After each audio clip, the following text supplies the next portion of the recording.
Assalamualaikum warahmatullahi wabarakatuh. Waalaikumsalam warahmatullahi wabarakatuh.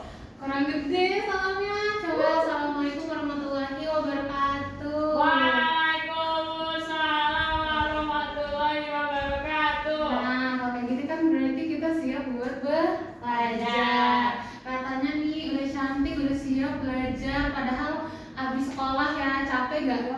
Capek. Panas. Panas banget. Oke, nah karena kita baru pertama kali ketemu, kakak mau kenalin diri kakak. Habis itu nanti kalian yang kenalan juga ya sama kakak. Oke, kakak namanya adalah Kak Iva. Kakak ini ngajar mata pelajaran bahasa Indonesia. Nah, coba kita kenalan nih ya, sekarang absen juga. Kamu yang di depan yang paling cantik, duduknya paling depan. Siapa namanya sama kamu sekolahnya di mana? Ya Kak, kenalin nama aku Vina dari SMP 146 Kak. Namanya Vina dari SMP 146. 146. Kalau SMP 146 itu di mana ya? Itu Kak di dekatnya Cakung. Di Cakung. Iya. Jauh dong. Jauh banget Kak. Jauh kamu sini, kamu diantar. Diantar. Oke. Oke, Kak Vina. Oke ya. Sekarang karena kita udah kenalan nih ya, nama aku Kak Iva dan kamu adalah Vina. Oke. Nah, selanjutnya sebelum kita masuk ke pembelajaran, untuk pembelajaran yang ini kita buat kesepakatan untuk kelasnya biar lebih kondusif untuk belajarnya. Nah, kira-kira kesepakatannya ada yang mau ngasih saran nih? Ini kali Kak, nggak boleh makan. Oke, nggak boleh makan karena tadi udah pada makan ya. Iya. Ya udah. Bau Oke. kan makannya. Oh, nanti jadi lapar. Iya. Oke. Ya udah, peraturan pertama nggak boleh makan sama minum. Paling nanti kalau mau makan sama minumnya waktu lagi istirahat aja ya. Oke. Nah, peraturan kedua yaitu nggak boleh main HP. Waktu kakak lagi nerangin, kecuali kalau misalnya kakak nyuruh keluarin kalian HP, boleh nih nanti waktu lagi ngerjain kuis. Mau Oke. jawab chat orang tua gimana Kak?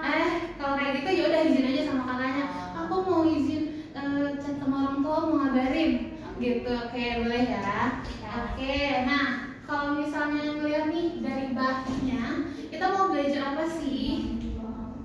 Berita ya Kak? Berita.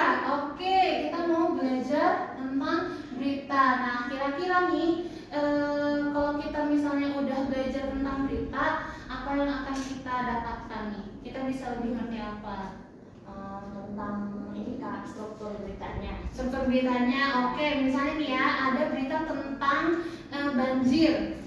Nah, itu banjirnya misalnya karena apa nih? Karena buang sampah sembarangan, banyak tuh di kali. Nah, hal yang akan kamu dapatkan tuh apa tuh misalnya?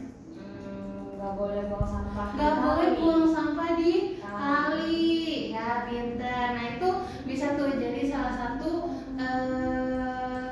poin yang bisa kita ambil kalau misalnya kita belajar dari teks berita. Oke. Nah, oke, kita lanjut aja ya. Kita lihat bahinya. Kita akan belajar apa aja hari ini. Yang pertama, kita akan mengajar pengertian berita dan fungsi ya, untuk di jam 13.50 sampai jam 14 ya. Yang kedua, kita akan belajar tentang struktur teks berita dari jam 14 sampai 14.15. Oke, selanjutnya kita belajar unsur-unsur teks berita. Spoiler aja ya, paling ini kayak tentang adik Simba atau 5W1H. Lalu di tempat ada kaidah pembahasan teks berita ya, ada 5, itu nanti dari jam 14.25 sampai 14.35. kelihatan ya ini ya? Oke, kita lanjut aja ya ke pembahasan pertama tentang pengertian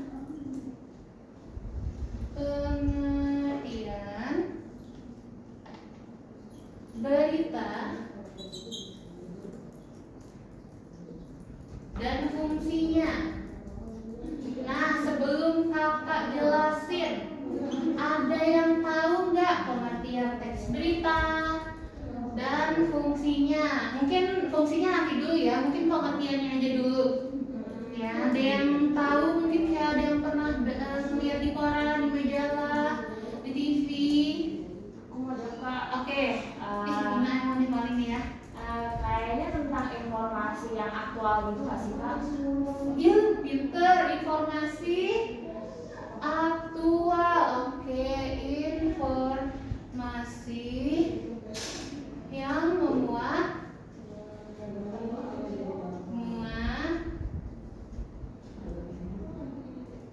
aktual dan faktual ke masyarakat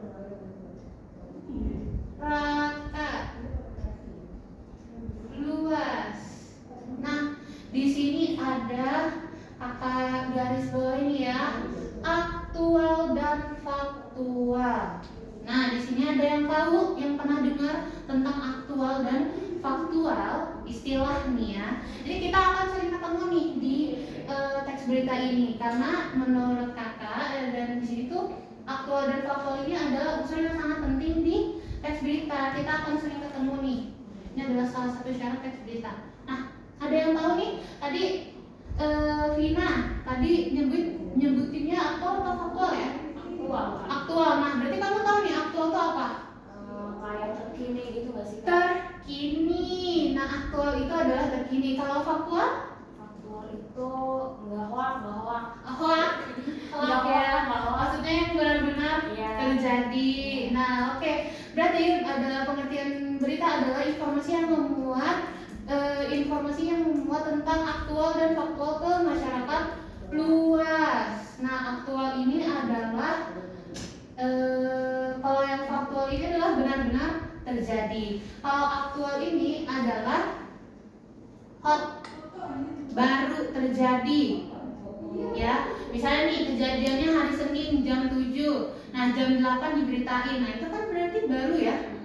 Beritanya baru-baru banget nih. Nah, fungsinya apa nih? Fungsi berita Biar orang tahu Kak. biar orang tahu. Apalagi menyampaikan informasi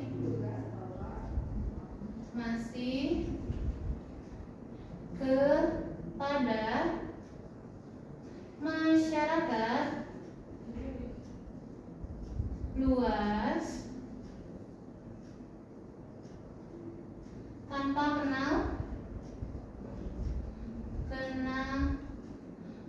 tempat dan waktu. Nah, coba kakak mau nanya nih, misalnya berita, aku mau ke sekolah jam 6.30. Nah, itu bisa dijadikan berita atau enggak? Enggak. Kenapa nggak bisa dijadikan berita? Ngapain tuh emang? Harus tahu. Nah, gini, jadi syarat teks berita itu adalah penting ya, salah satunya itu penting untuk masyarakat luas. Nah, kalau misalnya kakak bilang kalau misalnya kakak mau ke sekolah jam 6.30, itu penting untuk masyarakat luas atau tidak? Enggak ya, enggak penting. Jadi tidak semua informasi itu bisa dijadikan berita.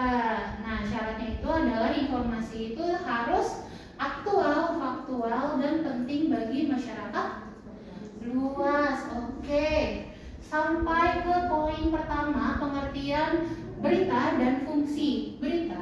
Ada yang mau bertanya? Aman. Oke, alhamdulillah aman ya. Berarti kalau udah aman, kita bisa lanjut ke poin yang kedua ya. Bisa. Oke, yang kedua kita belajar tentang struktur teks berita.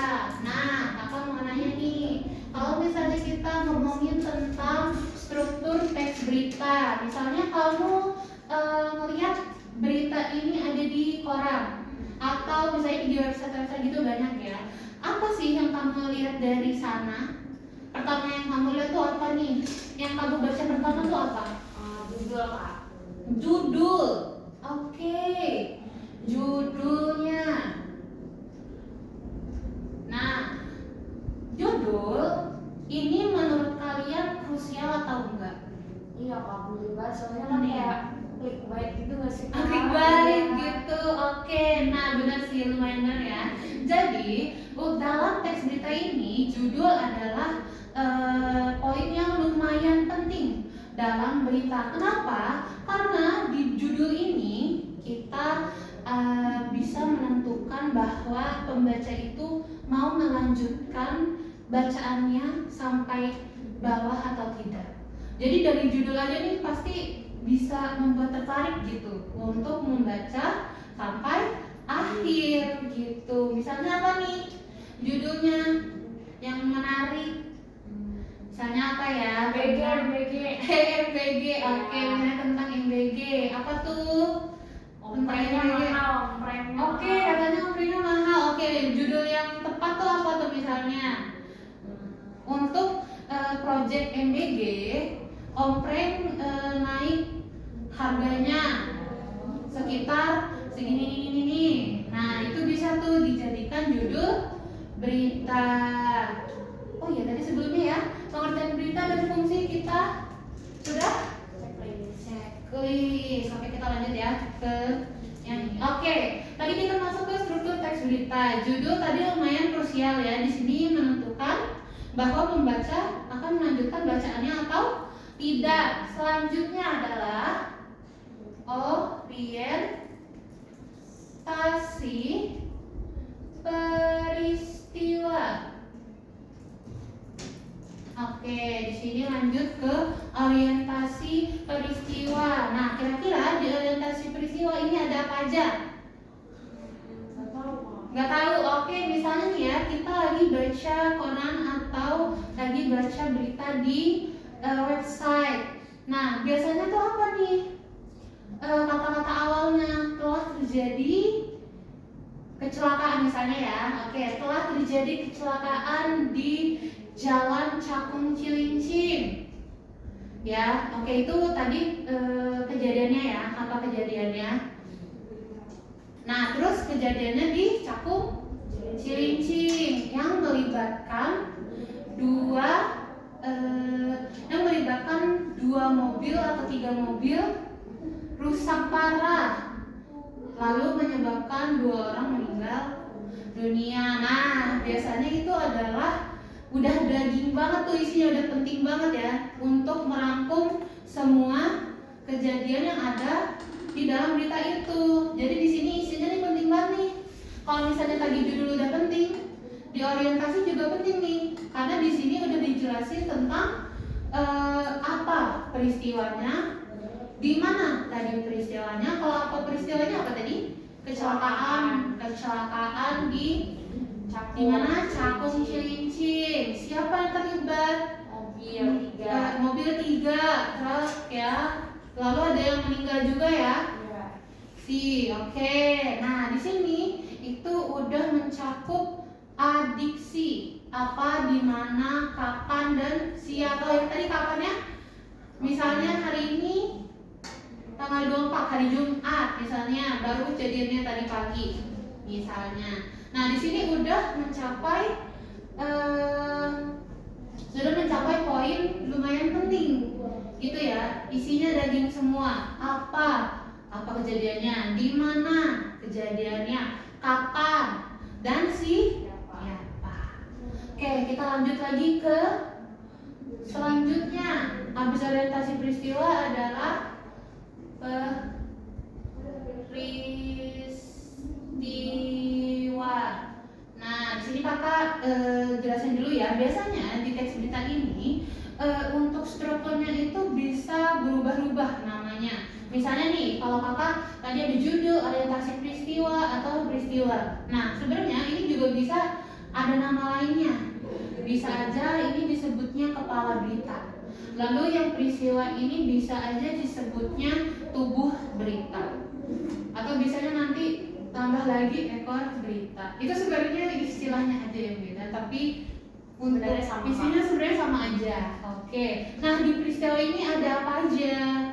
Di sini biasanya menjelaskan mengapa dan bagaimana kejadian itu terjadi. Nah, di sini juga bisa ditambahin untuk keterangan saksi, ya, untuk menunjang keaslian dari berita tersebut. Misalnya, tadi telah terjadi kecelakaan di Cakung Cilincing. Nah, mengapa kejadian itu terjadi? Misalnya karena supirnya mengantuk lalu menabrak 3 mobil di depan. Nah, itu adalah alasan mengapa peristiwa itu, kecelakaan tersebut terjadi. Lalu bagaimana? Nah, ini biasanya emang agak bingung ya, mengapa dan bagaimana. Biasanya murid-murid ibu itu banyak yang nanya, ibu apa sih bedanya mengapa dan bagaimana? Kalau misalnya ditanyakan mengapa, itu berarti menanyakan alasan mengapa kejadian tersebut terjadi. Namun kalau bagaimana, itu bisa saja menanyakan urutan dari kejadian tersebut, kronologi tersebut, atau bisa saja menanyakan kondisi, bagaimana kondisi setelah kecelakaan gitu ya. Oke, biasanya tadi udah mengapa dan bagaimananya gimana? Tadi truknya mengantuk, lalu menabrak 3 mobil di depan sampai 2 orang meninggal dunia. Lalu menyebabkan apa? Macet total. Oke, tadi kita udah nyampe judul orientasi peristiwa, lalu yang terakhir adalah sumber. Nah, sumber. Tadi kita udah mulai ya di judul orientasi peristiwa. Di sini peristiwa, lalu sumber. Nah, kalau misalnya kita ngomongin sumber, itu biasanya itu ada di awal atau akhir. Misalnya yang menulis berita itu di Jakarta, atau misalnya Kompas, yang nulis Kompas TV, atau yang nulis itu Tempo. Nah, itu adalah masuknya ke sumber. Oke, bisa letaknya di depan atau enggak di akhir ya. Oke, dari struktur teks berita nih. Tadi judul udah. Judul ini penting apa enggak? Lumayan penting tadi ya. Kedua, orientasi udah paham. Tadi untuk menunjang tentang teks berita itu ya, penting atau tidak. Lalu peristiwa, lalu sumber. Nah, dari keempat struktur teks berita di sini, ada yang masih bingung atau tidak? Ada yang mau nanya atau enggak? Siap ya? Ya, oke Kak. Oke? Aman. Oke, berarti untuk teks berita kita checklist karena sudah. Oke, nah kita akan bahas selanjutnya adalah unsur-unsur teks berita. Nah, tadi kakak tuh sempat ngejelasin ya tentang struktur teks berita itu tadi di orientasi peristiwa ada apa, di mana, kapan, lalu juga ada peristiwa itu isinya mengapa dan bagaimana. Nah, di sini kita akan belajar tentang itu. Ada yang pernah dengar istilah 5W1H? Dengar Kak. Dengar, udah pernah. Nah, unsur teks berita. Ya, ada berapa? Nah, unsur teks berita itu adalah 5W plus 1H. Itu bahasa kerennya, soalnya bahasa Inggris gitu ya. Nah, itu juga sebenarnya emang harus ngerti, karena emang untuk teks berita ini kan kita menyebarluaskan itu bisa aja untuk seluruh masyarakat di dunia, nggak hanya di Indonesia aja ya. 5W 1H atau A B C Mbak. Nah, ini mungkin lebih gampang gitu ya, karena ini lebih familiar sama lidah kita.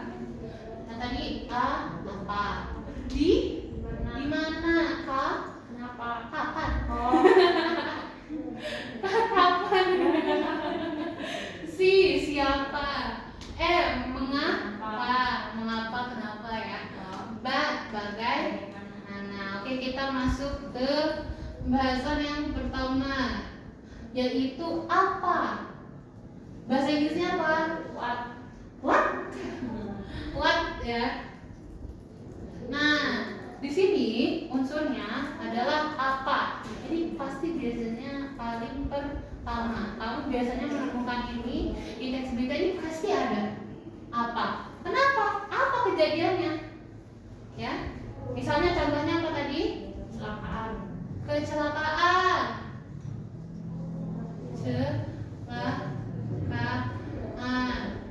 Di Cakung. Cakung aja ya. Oke, di sini apa? Tadi apa kejadiannya? Yaitu kejadiannya kecelakaan di Cakung. Lalu yang kedua, apa nih tadi? Di mana? Di mana? Jangan lupa. Saya udah lupa. Di mana apa bahasa Inggrisnya? Where? Where.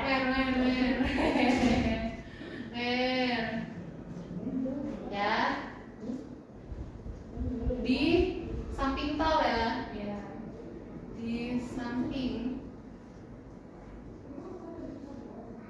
Oh. Cakung.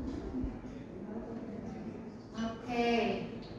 Tadi udah nih, apa kejadiannya? Kecelakaan di Cakung. Lalu di mana? Di samping tol. Di samping tol Cakung. Asal tadi nih ya, kecelakaannya bukan di Cakung ya. Enaknya kecelakaan maut kali ya, karena di sini kecelakaannya menyebabkan orang meninggal. Kecelakaan maut. Kecelakaan maut. Kalau misalnya kita udah ngomongin maut ya, berarti itu udah tergantung dengan nyawa manusia. Apa udah? Di mana udah? Kamu kan tadi Kak. Kapan dong, Neng? Aduh. Kapan apa bahasa Inggrisnya? Kapan? When Kak? When. Oke, di sini. Apa tadi kita ngomongnya? Kalau kapan? Tadi kita bahasnya hari apa? Hari Jumat. Hari Jumat. Jumat pagi ya. Pagi 24 April. Lalu selanjutnya kapan adik siapa yang terlibat maksudnya ya? Who? Itu orangnya apa? Kendaraan Pak maksudnya. Bisa dulu ya. Jadi di situ tapi biasanya kan kepemilikan ya. Nah, di sini apa? Tadi Mobil. Mobil ya. Tiga mobil. 2 orang meninggal dunia. 3 mobil, 2 MD. MD itu maksudnya meninggal dunia ya. Oke, selanjutnya siapa? Ini apa? Mikir dulu ya. Tadi kan udah ya. Mengapa? Mengapa kayak gini? Udah lupa.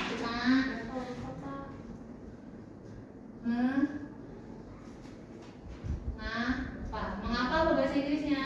Why?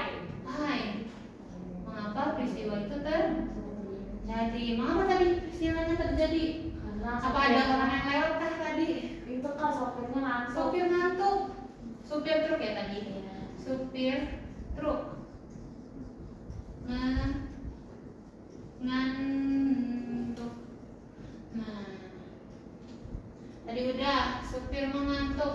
Selanjutnya nih yang terakhir. Bagaimana?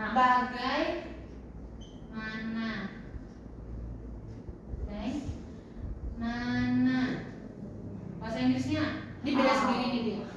How.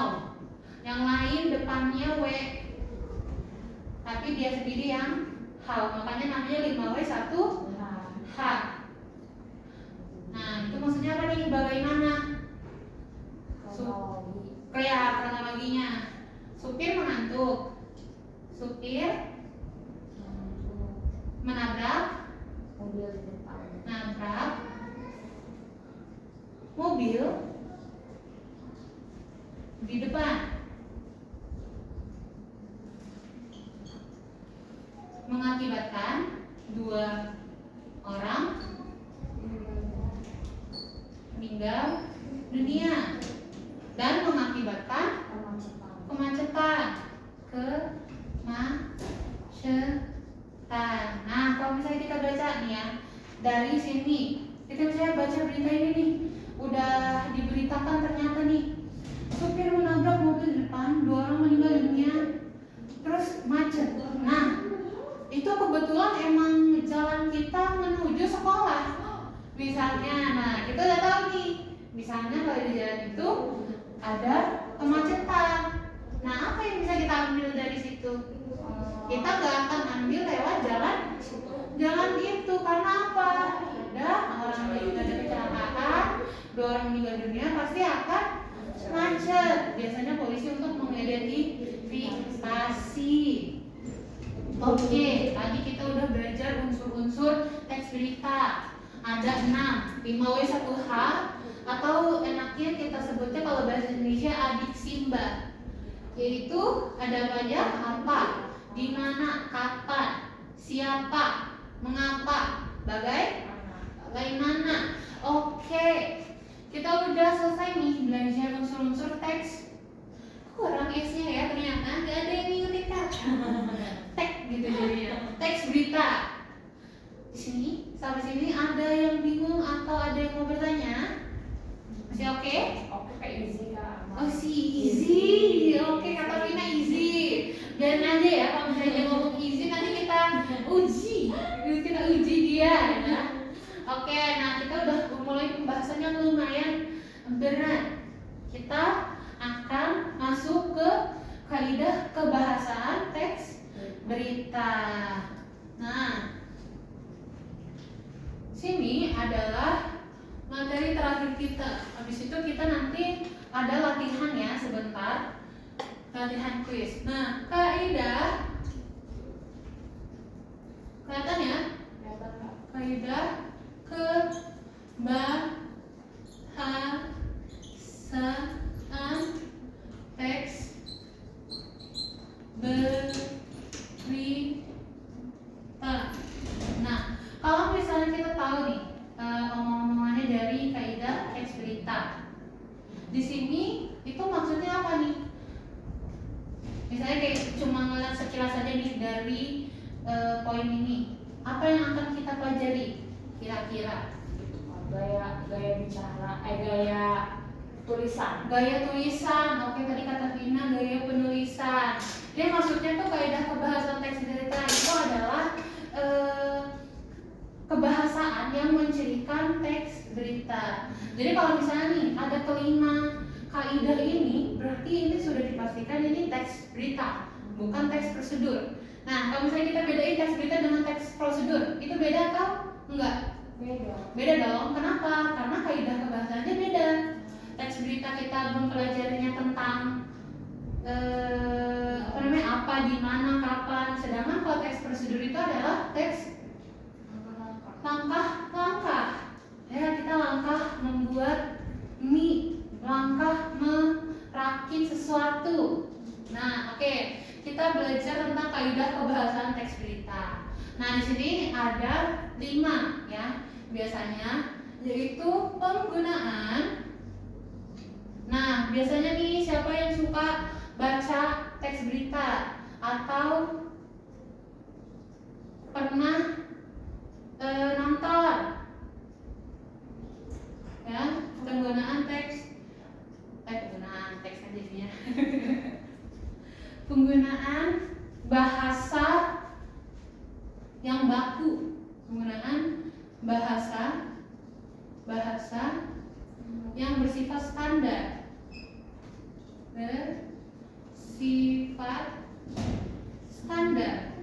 Nah,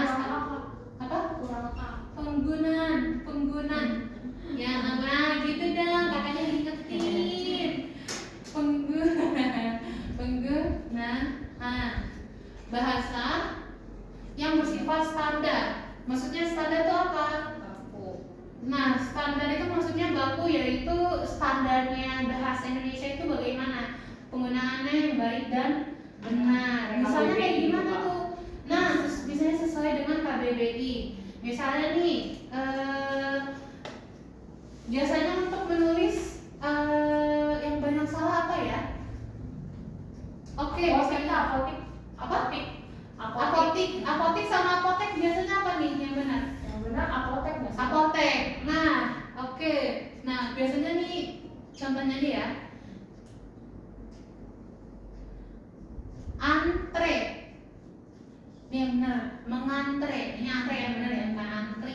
Terus tadi ada Apotek. apotek. Nah, itu yang benar nih. Biasanya emang pada ingat-ingat itu apotik gitu ya. Padahal penulisan yang benar adalah apotek. Terus juga antre nih yang benar adalah antre. Jadi, apa sih maksudnya tujuan untuk menggunakan bahasa yang bersifat standar atau baku ini?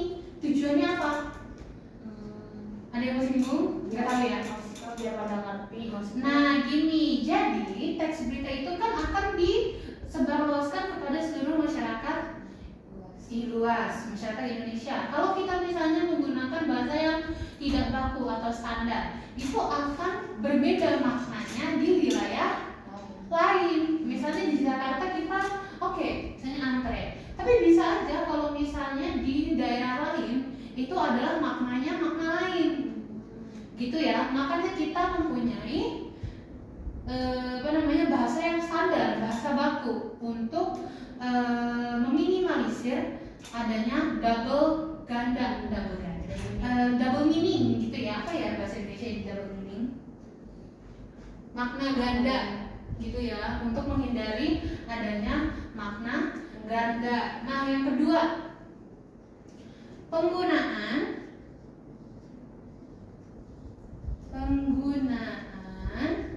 apa nih biasanya? Nah, baca. itu nanti ya paling dulu. Kalimat langsung. Ada yang tahu kalimat langsung itu apa?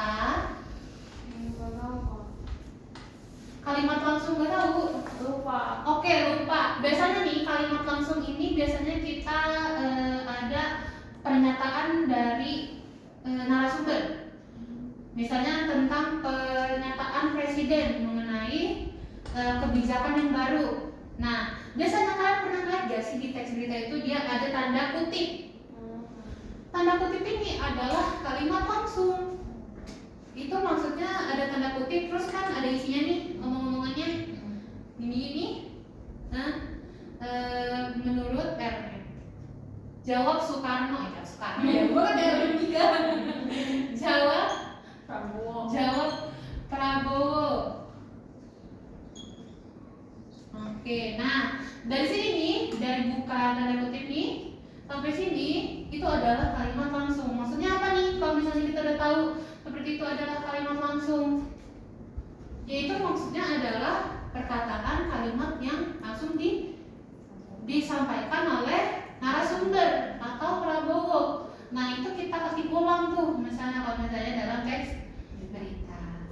Itu adalah maksudnya kalimat langsung. Ciri-cirinya gampang banget ya. Oke.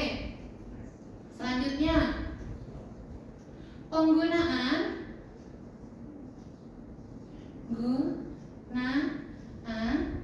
ya lumayan agak ribet, agak susah mungkin ya. Penggunaan kata kerja mental. Bukan metal ya, bukan metal. Kalau metal beda lagi. Kata kerja mental atau verba mental. Nah, kalau misalnya kita ngomongin tentang kata kerja, itu berarti apa tuh maksudnya? Apa yang kita lakukan, aktivitas yang kita lakukan. Nah, tapi di sini ada maksudnya kata kerja mental. Apa itu kata kerja mental? Kesakitan. Enggak dong, bukan ya itu maksudnya. Jadi gini, kata kerja itu kan sebenarnya adalah aktivitas, ya. Misalnya aktivitas fisik, berlari. Oke, kalau misalnya gini, kata kerja berlari itu kalian bisa lihat atau enggak? Bisa lihat kan? Nah, kalau kata kerja mental itu adalah apa yang kita rasakan, tidak bisa dilihat. Kalau berlari tadi itu merupakan kata kerja, tapi dia bisa terlihat. Kalau kata kerja mental itu adalah yang tidak bisa dilihat. Misalnya, contohnya apa? Misalnya Prabowo menilai bahwa MBG itu penting. Nah, di sini mana kata kerjanya? Penting. Kata kerja mentalnya ini loh. Oh, Ini loh, Neng. Menilai. Menilai. Nah, ini adalah coba kalau menilai itu dia ada aktivitas fisiknya. Kalau misalnya ditulis di buku gitu gimana? Beda dong, itu kan namanya menulis, beda. Kalau ini kan menilai. Nah, kalau menilai itu kan maksudnya adalah tolak ukur ya dalam pikirannya Pak Prabowo. Nah, maksudnya adalah kata kerja mental itu adalah menilai. Ada lagi menyukai.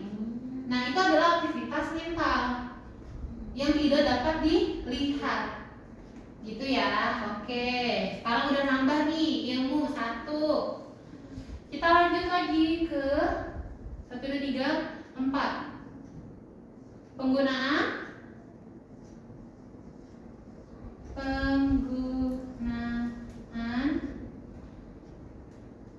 apa nih? Nggak tahu ya. Tadi kita udah penggunaan bahasa yang bersifat standar, kalimat langsung, kemudian kata kerja mental, yaitu konjungsi.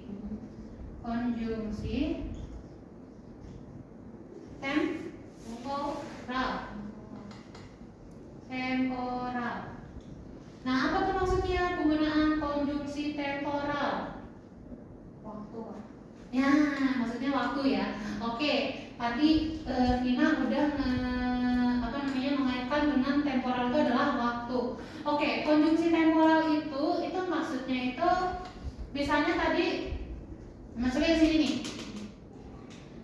Kita kan sudah menjelaskan tadi tentang kronologi. Nah, untuk kronologi itu tadi konjungsi itu apa sih artinya? Kata hubung. Nah, kayak gini misalnya kita aplikasikan ke dalam berita ini ya. Awalnya supir merasa mengantuk, lalu menabrak 3 orang di depan mobil, 3 mobil di depan. Setelahnya, nah itu maksudnya kata hubung. Itu dia kata hubung ini untuk memberitahu kronologinya. Misalnya awalnya, contohnya awalnya, akhirnya, Sebelumnya bisa sebelumnya, pokoknya yang sebelumnya. Nah, ini untuk apa nih tujuannya? Jadi kita lebih tahu keawalan kronologinya. Jadi timeline-nya ya. Misalnya tadi awalnya kita awalnya supir menabrak. Nah, berarti itu kan adalah posisi awalnya. Supir mengantuk, setelahnya menabrak. Berarti mengantuk dulu baru nabrak. Nah, itu adalah penggunaan konjungsi temporal. Oke, lanjut ke 1, 2, 3, 4, 5. Penggunaan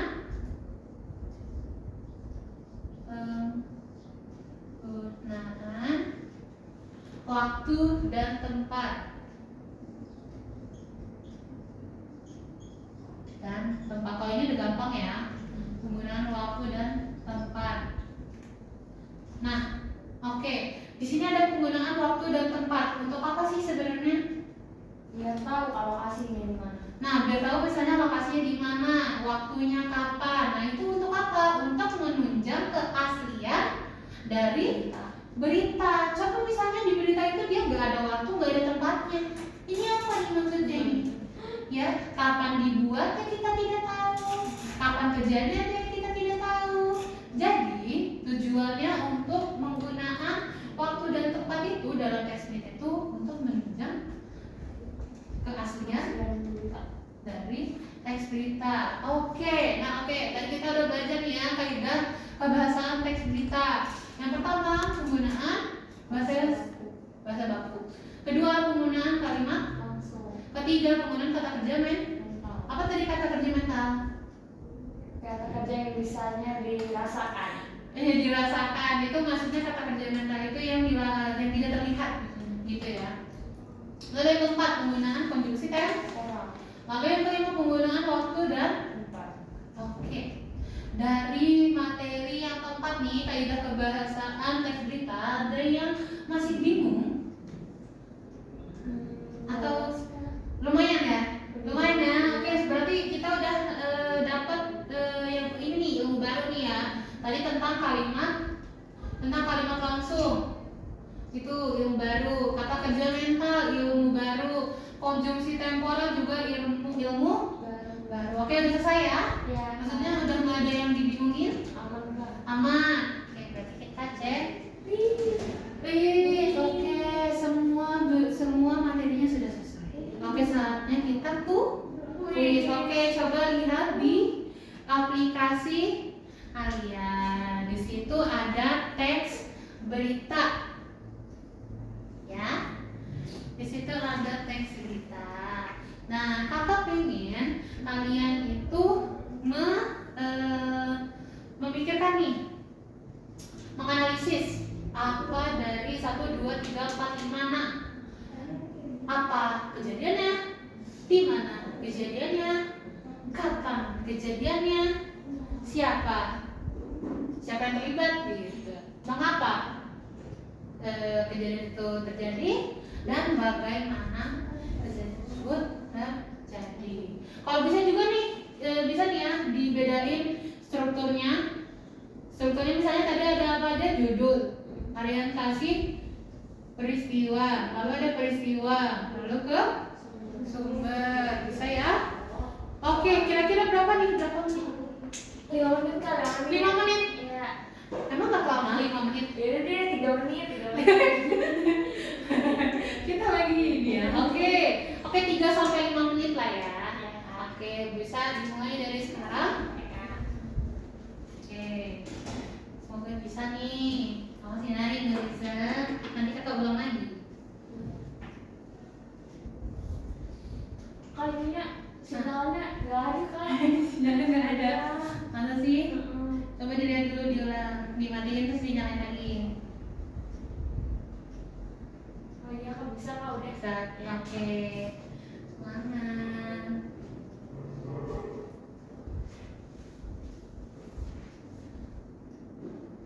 Untuk pelatihannya itu di kuisnya itu belum ada tentang kaidah kebahasaannya. Mungkin nanti ya di kuis selanjutnya ya.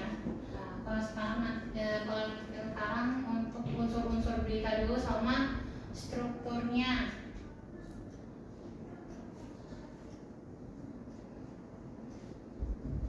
Aku udah selesai kak. Udah. Nah, oke, yaudah ayo. Vina mau bahas. Lalu kak. Lalu mana coba buka teksnya. Oke, Vina. Apa tuh tadi? Jembatan kak. Apa tuh jembatan? Jembatan. Oke, kita gini dulu. Kita mau bahas strukturnya dulu atau unsur-unsurnya dulu? Strukturnya dulu. Strukturnya dulu. Oke, judulnya apa? Judulnya Jembatan di Desa Kalungkambang, Sulawesi Barat putus diterjang banjir. Oke, intinya jembatan di sana itu putus karena banjir. Itu adalah judulnya. Lanjut ke orientasi peristiwanya, dibacakan tolong. Orientasi beritanya jembatan penghubung di Desa Kalungmamang putus total akibat diterjang banjir pada Kamis malam 14 April 14 ini November 2024. Peristiwa ini memutus akses transportasi antar desa dan mengganggu aktivitas warga secara signifikan. Oke, itu untuk orientasi peristiwanya. Oke, peristiwanya. Peristiwa ini aku takut salah sih kak. Nggak apa-apa dulu ya. Coba. Katanya banjir terjadi setelah hujan deras mengguyur wilayah tersebut selama 3 jam. Oke, stop. Berarti tadi kita itu satu-satu ya. Oke, tadi awalnya gimana nih banjirnya? Banjir terjadi setelah hujan deras mengguyur wilayah tersebut selama 3 jam. Oh, berarti dengan kejadian banjir ini tuh dia karena hujannya terus-menerus selama 3 jam. Selama 3 jam. Oke, lanjut. Menyebabkan debit air meningkat drastis. Menyebabkan debit air naik drastis. Ya dong, kalau 3 jam selama berturut-turut pasti banjir ya, karena biasanya salurannya berkurang. Oke, selanjutnya. Berdasarkan laporan, jembatan gantung sepanjang 30 meter tersebut tidak mampu menahan derasnya arus air yang membawa material kayu. Oke, lanjut. Saat ini warga tidak bisa melintasi jembatan sama sekali. Kendaraan roda 2 maupun roda 4 tidak bisa lewat, mengakibatkan perekonomian warga terhenti, ujar kepala desa setempat. Oke, berarti karena itu berarti berhubungan tuh ya, jembatannya putus, perekonomiannya juga berputus ya. Karena apa? Itu jembatan itu adalah akses warga untuk melakukan perdagangan. Itu. Kita lanjut lagi? Udah? Ada lagi kak? Oke. Pihak BPBD Polewali Mandar meninjau lokasi dan berencana membangun jembatan darurat. Warga dihimbau untuk waspada mengingat cuaca ekstrim masih berpotensi terjadi dalam beberapa hari ke depan. Oke, berarti itu biasanya masuknya ke peristiwa ya jatuhnya. Tambahan gitu ya Pak? Iya, tambahan. Di situ menghimbau ya, pemerintah menghimbau karena untuk beberapa hari ke depan masih tidak bisa dilewati karena pembangunan jembatan itu butuh waktu ya, apalagi masih curah hujannya masih tinggi. Oke, tadi udah tuh struktur teks kita. Lanjutnya, apa, di mana, kapan, siapa, mengapa, dan bagaimana. Apa yang terjadi? Apa jembatannya putus di Desa Kalungmamang. Oke, mungkin kita ini kayak tulis lagi ya.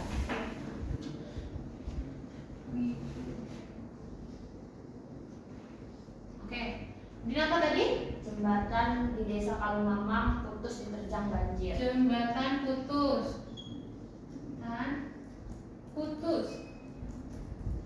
Banjir. Apalagi yang kedua? Di mana? Di Desa Kalungmamang. Desa Kalungmamang, Sulawesi Barat. Oke, Sulawesi Barat gitu ya. Sulbar.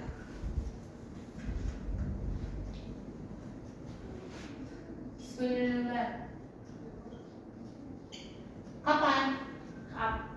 14 November 2024. No, 2024. Itu berarti itu ya, lama. Itu berarti aktual ya? Aktual apa faktual? Enggak dong, kan udah lama. Oh iya, tapi dapat berita kan? Dapat berita. Siapa? Warga. Yang terdampaknya warga.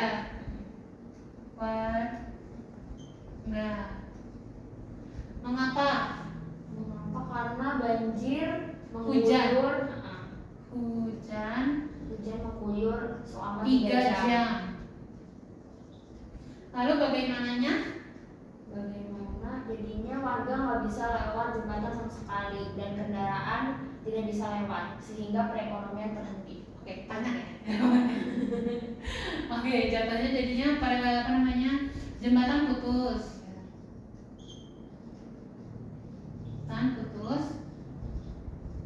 Ekonomi terhenti.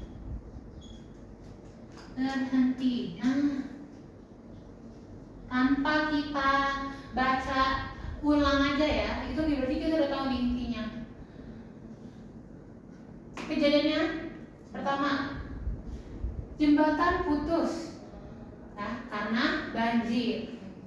Itu kejadiannya di Sulawesi Barat pada 14 November 2024. Siapa yang terkena dari dampak tersebut, jembatan putusnya, yaitu warga. Mengapa kejadian tersebut terjadi? Karena hujan yang tidak berhenti selama 3 jam. Lalu bagaimana nih? Bagaimana peristiwanya? Pertama hujan 3 jam, debit air naik, lalu mengakibatkan jembatan putus, lalu ekonomi terhenti. Nah, oke.